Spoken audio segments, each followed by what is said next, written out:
Olá, sejam bem-vindas, sejam bem-vindos à nossa conversa significativa, cujo tema hoje é a primavera espiritual. Estamos no mês de setembro, quase chegando ao final, e aqui no Brasil a gente tem a primavera, que chegou há alguns poucos dias, né? E a primavera é um fenômeno para nós aqui, brasileiras e brasileiros, talvez para aqueles que moram mais ao sul do país, é um fenômeno mais marcante, né? Quem mora mais próximo do Equador e vai se distanciando dos trópicos, aí a primavera não é tão notada, né? Mas é um ciclo onde as pessoas podem notar certas mudanças, né? Há certas transformações na natureza. A primavera é muito mais notada nos extremos do globo terrestre, né? Quanto mais ao sul nós formos, ou quanto mais ao norte, é a época em que o frio vai chegando ao fim, a época em que o planeta vai se aquecendo, a época em que nós vemos aquela aparente morte da natureza, né, começar a retomar a vida. Aqui no Planalto Central a gente também nota isso de uma forma diferente, né? A gente não vê o frio, mas a gente vê uma mudança onde a seca cede então o espaço para a estação das águas. Então as árvores vão começando a dar folhas, os campos que estão todos ressecados, né, começam a ter vida novamente, o verde reaparece. Então, nos extremos a gente vê isso, o frio cede espaço a uma possibilidade de uma nova vida, né? E aqui nas regiões mais secas aparece a vida também de uma forma diferente. Então a primavera tem essa característica, né? Ela tem essa qualidade, ela traz nova vida, ela traz novo impulso, ela modifica as coisas. Ah, e nós vemos na primavera também, né, um momento em que não só a flora, mas a fauna também começa a se movimentar, né? É o momento onde os animais começam a dar as suas crias, é onde a gente começa a ver o movimento de nascimento, né? Então o planeta tem isso de perceber que o Sol se encontra numa nova posição e essa nova posição impacta em transformações muito grandes na dinâmica da vida. A pergunta que nós temos que nos fazer é se isso acontece na dimensão física, material do planeta, será que também existe uma primavera na dimensão espiritual do planeta? E eu quero afirmar que sim, nós passamos por períodos primaveris, de ciclos em ciclos, de tempos em tempos no planeta Terra. E esse ciclo primaveril espiritual, ele se caracteriza pela vinda, pela chegada de uma nova brisa, de uma nova percepção, um novo frescor na dimensão espiritual da humanidade. Ela sai do inverno, ela sai daquele período obscuro, tenebroso, e ela adentra um novo período. Será que nós não podemos notar que hoje o planeta Terra está vivendo exatamente esse período obscuro? Esse período onde as guerras estão se acirrando, onde o ódio está se acirrando, as desavenças estão se acirrando. Elas sempre existiram, mas agora estão crescendo cada vez maior. Mas há um momento onde vai haver uma distensão. Há um momento onde vai haver uma nova vida que vai aparecer. Notem, na história da humanidade isso já aconteceu várias vezes. Não foi assim no período anterior à chegada de Jesus Cristo, à manifestação de Jesus Cristo? O mundo que era restrito àquela região da Palestina, né, o mundo que nós estamos nos referindo da linhagem judaico-cristã, era um mundo que se encontrava, digamos, no mais profundo abismo, no mais profundo vale, e clamava por transformação. A injustiça ganhava muito espaço, as crueldades estavam cada vez maiores, né? Um sistema que era o Império Romano havia alcançado o auge, começava a se desmontar. E daí então aparece a mensagem de Jesus, que transforma os corações. Ele traz uma mensagem de esperança, uma mensagem de amor, uma mensagem de entendimento, uma mensagem de harmonia. O mesmo aconteceu no período de Moisés, né? Se vocês observarem o que está registrado nas escrituras sagradas, ou se a gente vê, por exemplo, os filmes que retratam essa época, nós vemos como os hebreus viviam no Egito, né, sob um regime cruel, sob uma, uma escravidão sem fim, e aí aparece aquele que levanta um chamado e convoca todo mundo para um novo mundo, para uma nova era, uma nova época. Ficam vagando pelo deserto durante 40 anos, né? Até que finalmente se estabelece um novo processo civilizatório. Então, esses períodos, né, de transformação, de mudança, sempre aconteceram na história humana. Essa primavera que vem substituir o inverno tenebroso, ela sempre existiu, sempre aconteceu, sempre esteve presente. E eu afirmo para vocês agora que nós estamos vivendo novamente um período desse. Um período de transformação profunda, um período de mudanças profundas, um período onde nós vamos deixar para trás essa escuridão que toma conta da humanidade hoje, né? E que vem não crescendo já há 2, 3 séculos, né? Que isso vem ganhando vulto cada vez maior, e agora a gente está vendo, de repente, um momento onde a humanidade se vê quase que encurralada, sem saída. O que virá depois? A destruição e o fim? Não, porque não foi destruição e fim que chegou depois da derrocada do Império Romano, não foi a destruição e fim que chegou depois do término daquelas sequências de grandes faraós no Egito, não foi o fim que aconteceu depois do surgimento de um Buda, de um Krishna, de um Zoroastro, sempre foi o surgimento de uma nova vida na humanidade.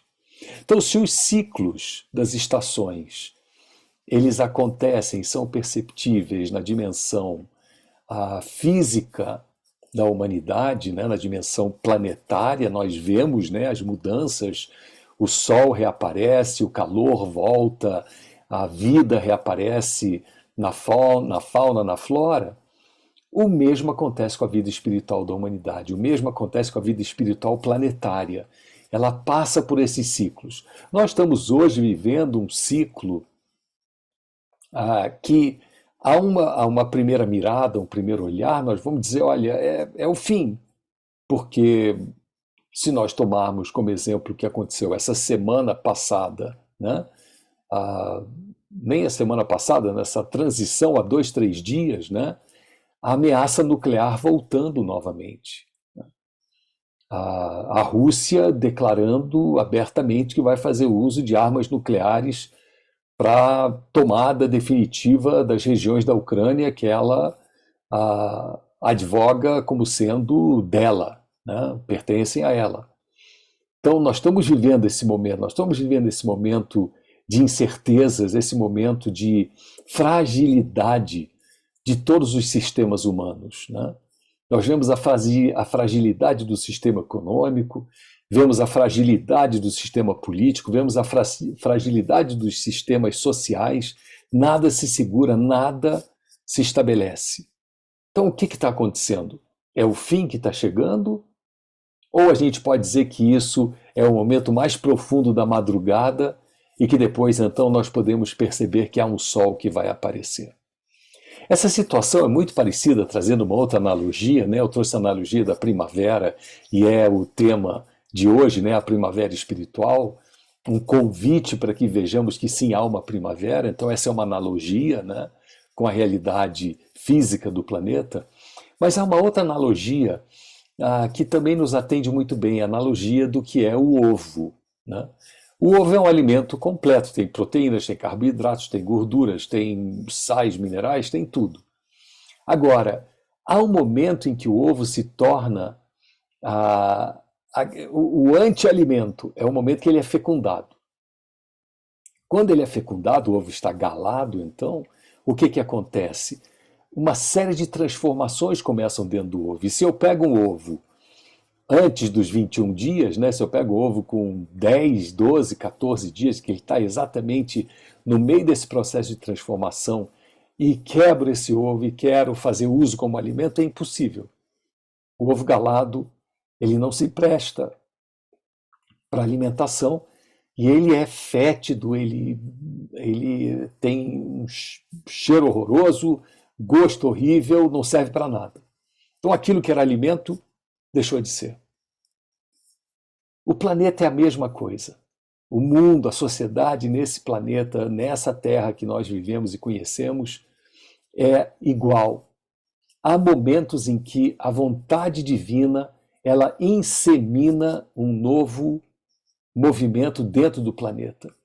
E quando essa inseminação acontece, dentro dessa analogia com o ovo, os sistemas todos começam a se destruir.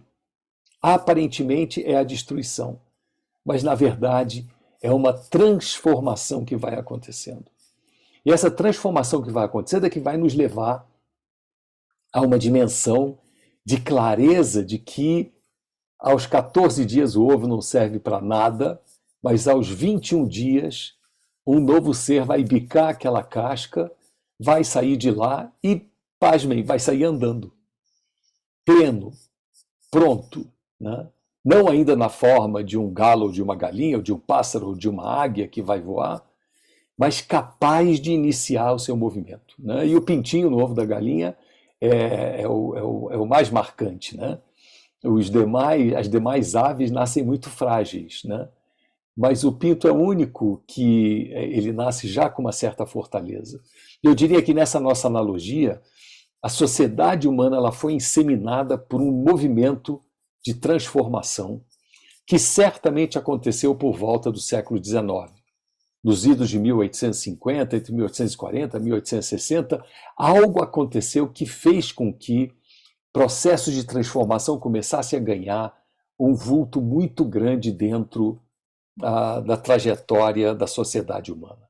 Então, é nesse momento que isso acontece, que essa transformação acontece, é que nós deixamos de viver o inverno, deixamos de viver os tempos obscuros, deixamos de viver as incertezas, deixamos de viver as revoltas e os conflitos e as contendas, e um novo ser nasce. Muito bem. Daí então, nós temos a possibilidade de perceber que esse novo sol que aparece, né, essa nova situação em que a sociedade humana se encontra, ela vai poder se beneficiar de transformações inomináveis, eu diria, inumeráveis. Transformações que nós não temos nem capacidade de abarcar. Dentro dessa perspectiva, do que eu estou levantando aqui para vocês, do que aconteceu na perspectiva dos ensinamentos barrais no século XIX, foi a vinda de Bahá'u'lláh. Então, o que os barrais atribuem a Bahá'u'lláh é ter sido esse provocador dessas transformações. Esse que tira a estabilidade das coisas, e daí vocês veem que dois movimentos vão acontecendo, né? E na primavera também dois movimentos acontecem, né? As flores aparecem, mas ao mesmo tempo também elas caem. As folhas velhas já caíram e as folhas novas nascem. Esse movimento acontece ao mesmo tempo. Então as estruturas sociais da humanidade, no momento em que Bahá'u'lláh levanta esse brado, esse chamamento da unidade dos seres humanos, ele faz esse convite para que a humanidade se estabeleça firmemente como uma única família humana. Esse convite é muito poderoso, ele é capaz de provocar um movimento de pessoas em busca dessa união, dessa unidade, mas também ele provoca uma reflexão sobre aqueles que não querem isso porque têm um programa próprio, têm uma agenda própria, que querem continuar com o seu domínio, o seu controle sobre a sociedade humana. Daí então começa esse movimento a acontecer. O que são as guerras, se não a obstinação de um grupo em querer domínio sobre outro grupo.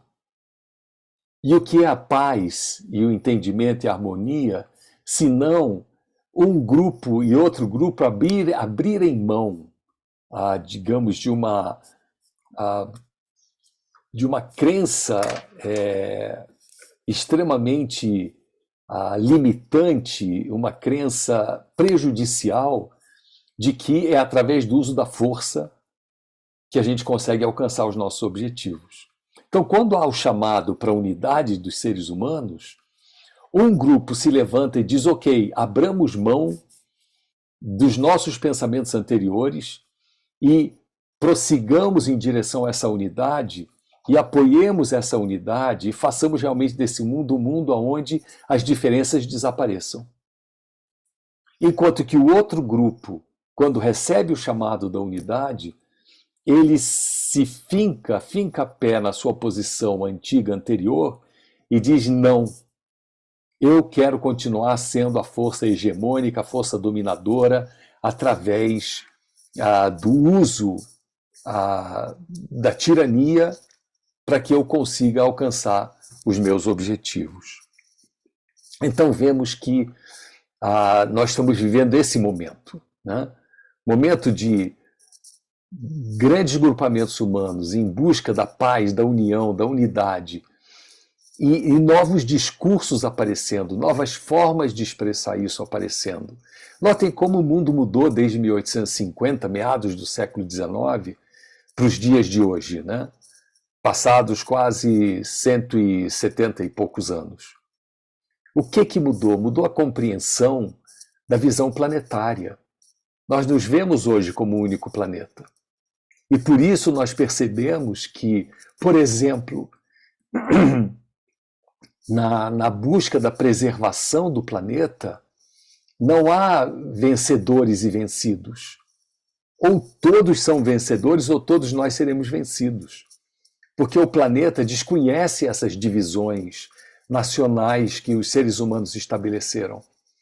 O planeta não entende que a Amazônia pertence ao Brasil e ele não entende que a Califórnia pertence aos Estados Unidos. O fogo na Califórnia prejudica o planeta como um todo, o fogo na floresta amazônica prejudica o planeta como um todo, e daí então todas essas indústrias poluentes e todos esses movimentos que atacam o meio ambiente, atacam o equilíbrio das forças naturais, eles destroem o planeta como um todo.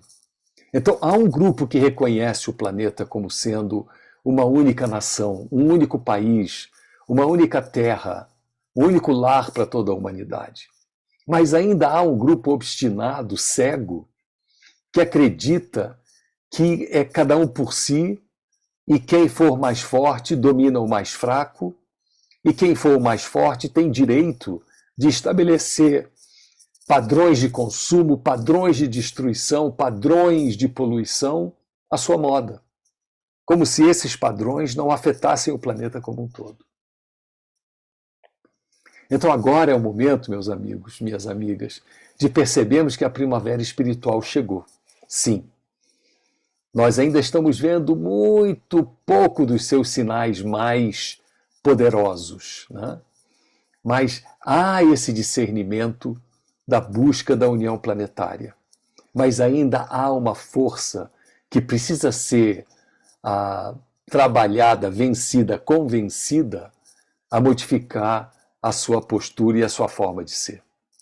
Isso eu estou falando em movimentos globais. Agora a gente pode falar também da primavera espiritual no nosso próprio país. Nós vivemos hoje polarizações e divisionismos muito fortes. Vivemos discurso de ódio muito forte. Vivemos desequilíbrios entre riqueza e pobreza muito fortes. 33 milhões de brasileiros em insegurança alimentar é a mais recente avaliação. O que é insegurança alimentar? Eu não sei se eu tomei café da manhã hoje, se eu vou ter almoço sim ou não, ou jantar sim ou não. Isso é insegurança alimentar. Nós vivemos os extremos de riqueza e pobreza e não conseguimos nos ver como um único país. Então nós temos miséria e caristia no Nordeste, principalmente no agreste nordestino. Nós temos destruição, mudança dos padrões de equilíbrio ambiental na Amazônia. Nós temos forte poluição no centro-sul do país e achamos que estamos vivendo muito bem. Daí então nós temos uma série de outros desequilíbrios econômicos, políticos, ambientais, sociais. Vivemos num país onde o racismo é uma realidade. Vivemos num país onde o sexismo é uma realidade, onde mulheres percebem salários menores do que os dos homens só por serem mulheres.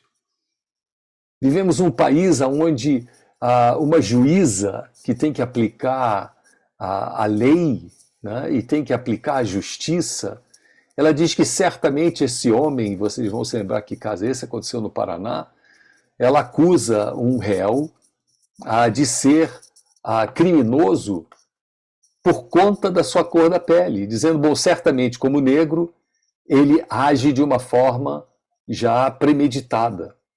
Então, isso é o que nós temos hoje no nosso país. Então, se no planeta nós temos um movimento de uma primavera espiritual em surgimento, em avanço, porém um inverno que ainda insiste em permanecer, nós temos esse mesmo movimento dentro do nosso país. Também temos uma primavera aqui dentro, também temos movimentos que querem a mudança do estado de coisas, mas nós temos ainda pessoas arraigadas a um inverno obscurantista, por exemplo, na questão religiosa, onde não aceitam a diversidade religiosa, onde não conseguem perceber que o diferente também é um caminho ao divino, é também um caminho para o transcendente. Daí vemos, de repente, ataques que acontecem no Brasil a terreiros de candomblé ou de umbanda, onde pessoas professam a sua crença em religiões de matriz africana e têm toda a liberdade de fazê-lo, mas são atacadas porque outros pensam diferente, acham que o que eles fazem é indevido, é incorreto, contraria a sua percepção de realidade. Então, esse embate entre a primavera e o inverno, ele continua por um tempo. Na própria natureza também é assim, né? Nós dizemos que a primavera chegou no dia 21 de setembro. Muito bem. Mas vocês vão ver que no sul do Brasil vão ter ainda ondas de frio que aparecem, né? Não é só um crescendo em direção ao calor. Na sociedade humana, a mesma coisa. A primavera espiritual que Bahá'u'lláh preconizou e que pregou, como eu disse, que trouxe como solução para todos os desafios da humanidade a sua unidade, ele diz que todos os problemas que a humanidade tem serão solucionados se a sociedade humana, a comunidade humana, a família humana se entender como uma única família, unida em todos os seus aspectos. Daí então é isso que nós precisamos introjetar em nossos corações. Acabou o tempo da divisão, acabou o tempo do distanciamento, acabou o tempo do estranhamento, e nós temos que nos abrir agora para um tempo de luz, um tempo de crescimento, um tempo de esverdejar, de oxigenar, de trazer vida à sociedade humana. Como é que a gente faz isso? Vivenciando no nosso dia a dia sempre esse princípio. O outro não é uma ameaça para mim. A outra pessoa não é alguém que seja diferente de mim. É tão filha de Deus quanto eu sou. E que os pensamentos diferentes, eles podem sim se harmonizar. Pode sim haver entendimento. Esse é o básico que nós precisamos fazer. Esse é o mínimo que nós podemos fazer. Se nós nos colocarmos nesse movimento, nós vamos ser copartícipes desse processo de termos a primavera espiritual ao nosso lado e fazendo ela ser uma realidade tanto na dimensão planetária física, mas também na dimensão social, na dimensão da família humana.